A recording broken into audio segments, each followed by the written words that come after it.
अच्छा, तो मेरा प्रोसेसर कौन से बीट का है, 64 बीट या 32 बीट? अच्छा, तो मेरा प्रोसेसर शायद 64 बीट का है। अच्छा, विंडोज़ कौन सा भरा हूँ, 32 या 64?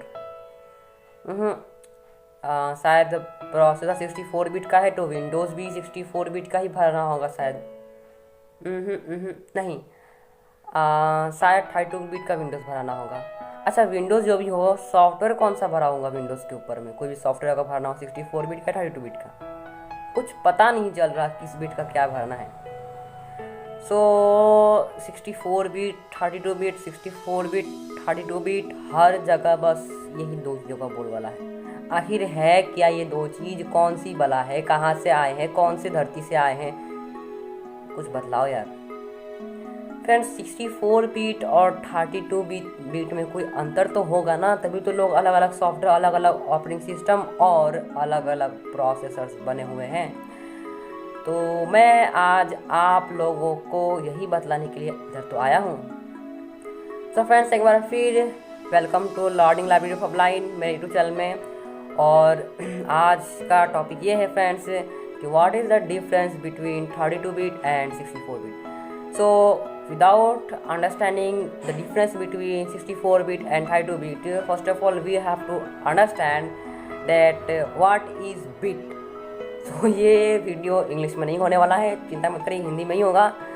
तो बेसिकली मैंने ये कहा कि 32 बिट और 64 बिट के बीच का जो अंतर है, वो अंतर समझने से पहले हमें समझना पड़ेगा कि बिट क्या चीज़ है। अरे ये बिट की क्या चीज़ है, बिट आया कहाँ से? फ्रेंड्स, हमने अगर मैं बोल लूँ कि आप मुझे इतना पानी चाहिए तो कितना पानी चाहिए, उसको नापने के लिए उसका जो मान होता है वो लेने के लिए कुछ तो एक उसका क्या कहते हैं स्केल होगा ना। तो पानी का स्केल है ml, इट मीन लीटर या मिलीलीटर, राइट। अब मैं कहूँ कि मुझे इतने किलो पोटैटो चाहिए, तो जो भी सॉलिड चीज़ होते हैं उसको उसका जो मतलब स्केल होता है किसी भी चीज़ को जोखने का, तो उसका मान जोखने का जो स्केल है वो सॉलिड चीज़ का वो क्या होता है, ग्राम, किलोग्राम, क्विंटल, राइट। सो ऐसे ही फ्रेंड्स हैं, डेटा को नापने के लिए हमारे पास एक यूनिट है, एक स्केल है जिसको कहते हैं हम लोग bit, byte, kilobyte, megabyte, gigabyte, terabyte, hexabyte और बहुत सारे बाइट्स। अब ये बिट क्या है फ्रेंड्स? बिट सबसे छोटा, बिट जो है वो सबसे छोटा यूनिट है डेटा यूनिट में। तो फ्रेंड्स, इतना तो आप लोग को जानते ही होंगे कि 1 और 0, कंप्यूटर जो है वो 1 और 0 का ही भाषा समझता है, राइट। अब 0 और 1, 0 मतलब सबसे ज़्यादा, 0 मतलब ऑफ और 1 मतलब ऑन, राइट। मगर 0 मतलब ऑफ और 1 मतलब ऑन, ये जो चीज़ है ये हम सिर्फ इसके एक ही पहलू को जानते हैं। 0 मतलब और 1 मतलब ऑन और ऑफ होता ही है, साथ में 0 और 1 ये दो कॉम्बिनेशन का एक अलग मतलब हुआ, 1101 इसका एक अलग मतलब हुआ, 11000011 इसका एक अलग मतलब हुआ। इसके कॉम्बिनेशंस भी अलग अलग तरह के हैं और इसी से कंप्यूटर जो है वो अलग अलग टास्क परफॉर्म करता है, राइट। अब फ्रेंड्स, एक बिट में दो ही नंबर आ सकते हैं, 0 और 1। तो एक बिट में एक बिट में जो है वो दो ही नंबर आ सकते हैं, 0 और 1। 8 बिट का, हाँ फ्रेंड्स, 8 बिट का कॉम्बिनेशन से हमें एक लेटर डिस्प्ले होता है अपने कंप्यूटर में। इट मीन हमें अगर 1 डिस्प्ले करना होगा तो हमें 8 बिट, इट मीन 010101, ये हमें 8 बार लिखना होगा। यानी कि 0 और 1 का हम लोग अगर 8 जोड़ा बनाएंगे तो हमारे पास एक नंबर डिस्प्ले होगा जो कि है 1। अब इसी के अलग अलग कॉम्बिनेशन हम 2, 3, 4, 5, 6 और बहुत सारे चीज़ें डिस्प्ले करा सकते हैं। तो इट मीन बीट में सिर्फ दो ही नंबर डिस्प्ले हो सकते हैं, 0 और 1। और 8 बिट का 8 बिट यानी कि 0 और 1 के 8 जोड़े बनाएंगे तो हमारे पास जो है वो 1 बाइट आएगा और 1 बाइट से हमारे पास 1 डिस्प्ले होगा। और हमारे पास नंबर्स कितने होंगे, 16 डिजिट्स, राइट। 010101 को 8 बार लिखेंगे तो कितना बार होगा, 0 और 1, ये दो नंबर को 8 बार लिखेंगे तो 16 टाइम्स, राइट। तो ये बात है फ्रेंड्स। अब यहाँ पे ये हो गया बीट। अब एक बीट में 0 और 1 दो ही नंबर आ सकते हैं। अब अगर मैं लो दो बीट इट मीन अब हम दो नंबर्स का जोड़ा बना सकते हैं, इट मीन 1100। तो 2 बीट में कितने नंबर हो सकते हैं, 0 1 एक जोड़ा हो गया, 00 और 11। तो हमारे पास के कितने जोड़े हो गए, 2 जोड़े हो गए, ठीक है फ्रेंड्स। जोड़े जो हुए 2 बीट में हमारे पास जोड़े जो है वो 2 हुए, मगर नंबर इंक्रीज हो गया। अगर हम 3 बाइट का लें तो हम 000, 111, 00, 11 और 1 तो हम 3 जोड़े बना सकते हैं और हमारे पास नंबर जो है वो और बढ़ जाए, राइट फ्रेंड्स। तो ऐसे करते करते अगर हम 32 बीट का अगर हम एक जोड़ा बनाएं तो हमारे पास है 32 जोड़े बनेंगे, इसका 32 सेट बनेंगे और उसके अंदर में जो नंबर्स आएंगे वो बहुत बड़ा नंबर होगा फ्रेंड्स, बहुत बड़ा नंबर। अब आप कॉपी पेन बैठकर वो नंबर को हिसाब मत करने बैठ जाइएगा फ्रेंड्स, मैं आपको बताता हूँ मेरे कहने का मतलब क्या है। अब वो जितने भी नंबर निकलेंगे उस नंबर्स को आप 8 से डिवाइड करिए, क्योंकि 8 बीट का 1 बाइट होता है, राइट। तो आपके पास जितना नंबर निकलेगा वो उतना बाइट होगा। फॉर एग्जांपल मेरे पास 1000 निकला तो वो 1000 बाइट होगा, इतना तो नहीं निकलेगा, इससे ज़्यादा निकलेगा, बट फॉर एग्जांपल मैं आपको समझा रहा हूँ। अब फ्रेंड्स वो जितना नंबर निकला है उसको आप क्या करिए कि 1024 KB से डिवाइड कर दीजिए और उस नंबर को 1024 से डिवाइड कर दीजिए। तो हमारे पास जो अंक निकलेंगे डिवाइड होने के बाद वो होगा हमारे पास KB। इट मीन इतना KB, जितना संख्या निकलेगा उतना KB होगा।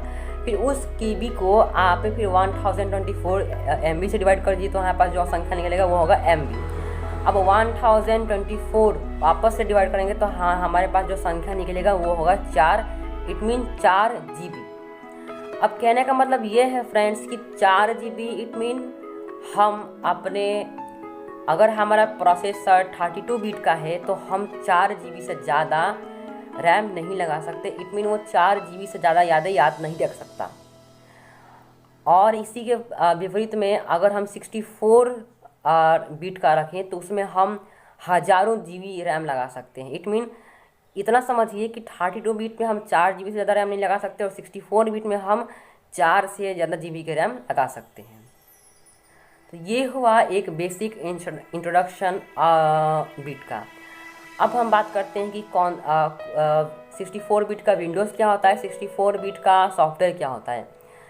फ्रेंड्स जो 64 बीट और 32 बीट का जो प्रोसेसर होते हैं उन दोनों में बहुत डिफरेंस होता है, बहुत डिफरेंस। तो आप इसी से अंदाज़ा लगा सकते हैं कि जो 32 बीट का जो प्रोसेसर है वो सिर्फ 4 GB याद रख सकता है, 4 GB का मेमोरी। उसी जगह पे 64 बीट का प्रोसेसर 4 से ज़्यादा GB का याद रख सकता है, हज़ारों GB का रैम उसमें सपोर्ट कर सकता है। तो इससे आप अंदाज़ा लगा सकते हैं कितना अलग हो सकता है। तो जब प्रोसेसर अलग होंगे तो हम खाली डब्बे को, मतलब खाली प्रोसेसर में तो हम उसमें कुछ नहीं रख सकते ना। खाली प्रोसेसर का हम क्या करेंगे, खाली प्रोसेसर में हम लोग विंडोज़ डालेंगे, या विंडोज़ नहीं हम उसमें OS डालेंगे, इट मीन ऑपरेटिंग सिस्टम्स। तो इसी के आधार पे 64 बीट का विंडोज़ और 32 बीट का विंडोज़, 64 बीट का लिनक्स ऑपरेटिंग सिस्टम और 32 बीट का लिनक्स ऑपरेटिंग सिस्टम, और जितने भी OS हैं वो 2 डिवाइस में बट गए, 32 बीट और 64 बीट। अब जब ऑपरेटिंग सिस्टम डाल दिया तो उसमें सॉफ्टवेयर भी डालना होगा। सॉफ्टवेयर कहाँ से डालूंगा, तो सॉफ्टवेयर डालने के लिए भी अब जबकि विंडोज़ डिफरेंट है तो सॉफ्टवेयर भी डिफरेंस बनाना पड़ा, सॉफ्टवेयर भी डिफरेंट हुआ और हमारे पास 2 कैटेगरीज के सॉफ्टवेयर आ गए, 32 बीट वाला और 64 बीट वाला। तो यही होता है फ्रेंड्स 64 बीट का विंडोज, 64 बीट का सॉफ्टवेयर और 64 बीट का प्रोसेसर और 32 बीट का विंडोज, 32 बीट का सॉफ्टवेयर और 32 बीट का प्रोसेसर। तो फ्रेंड्स अगर मान लीजिए कि आप 64 बीट वाले प्रोसेसर में अगर 32 बीट का विंडोज़ डाल देते हैं तो अच्छे से काम नहीं करेगा, और 64 बीट वाले विंडोज़ में अगर 32 बीट का अगर सॉफ्टवेयर इंस्टॉल करते हैं तो भी अच्छे से काम नहीं करेगा। इट मीन तीनों का सही कॉम्बिनेशन से ही हमारा कंप्यूटर चल सकता है। अब चलिए सर फ्रेंड्स बात करते हैं कि आप कैसे पता लगाएं कि आपका प्रोसेसर कौन से बिट का है। सबसे पहले तो मैं ये बताना चाहता हूँ कि अगर आपने 2 से 3 साल पहले अगर अपना कंप्यूटर खरीदा है या लैपटॉप, तो आपको कोई भी ज़रूरत नहीं है यह तरीका अप्लाई करने के लिए, क्योंकि आज से ये जो 32 बिट के जो प्रोसेसर्स हैं ये तो बनाना या आई थिंक मिलना बहुत कम हो गए हैं आज से 10 साल पहले। तो आपका मैं 90% श्योरिटी दे सकता हूँ कि आपने अगर 3 साल 4 साल पहले का लैपटॉप खरीदा है, कंप्यूटर खरीदा है या किसी चीज़ का प्रोसेसर खरीदा अगर डेस्कटॉप का, तो वो 100% 64 बिट का ही होगा। हो सकता है 32 बिट का, वो आपके बजट और आपने किस कंपनी का लिया उस पर डिपेंड करता है, मगर वो 90% वो 64 बिट का ही होगा। और जो लोग पहले के डेस्कटॉप यूज़ करते हैं उनको देखने की उनको पता लगाने के लिए क्या करना पड़ेगा, CMD ओपन कॉल करिए और वहाँ पे लिखिए सिस्टम इन्फो में वहाँ पे लिखता है, वहाँ पे एक इन्फॉर्मेशन आएगा कि कौन सा आपका प्रोसेसर है और कौन से बिट का प्रोसेसर है। और एक चीज़ आप कर सकते हैं, रन वाला बॉक्स खोलिए, वहाँ पे लिखिए विनवर लिखकर एंटर करिए और आपका विंडोज़ का वर्जन उसी के साथ उसका जो बिल्ड मतलब आर्किटेक्चर है वो दिख जाएगा। तो आप उससे भी अंदाज़ा लगा सकते हैं कि अगर 64 बिट का विंडोज़ चल रहा है मेरे कंप्यूटर में तो मेरा प्रोसेसर जरूर 64 बिट का ही होगा। तो चलिए फ्रेंड्स, अब एक जनरल नॉलेज पता लगा लेते हैं। सबसे पहले तो मैं आपसे क्वेश्चन करता हूं और उसके बाद आप वीडियो को पॉज करिएगा और मुझे कमेंट में ये आंसर दीजिएगा कि सबसे पहले 64 बिट का प्रोसेसर कौन सी कंपनी लाई थी। अब इस वीडियो को पॉज करिए और कमेंट में आंसर दीजिए, तो मैं भी जानूं कि कितने लोगों को इस क्वेश्चन का आंसर पता है। सो फ्रेंड्स, आपने आंसर दे दिया, अगर नहीं दिया तो फिर से कोशिश करिए और दीजिए। अगर आंसर गलत भी हो तो कोई दिक्कत नहीं है, मगर एक बार आंसर देने की कोशिश करिए कमेंट में। ओके, तो शायद अब मुझे बोल देना चाहिए।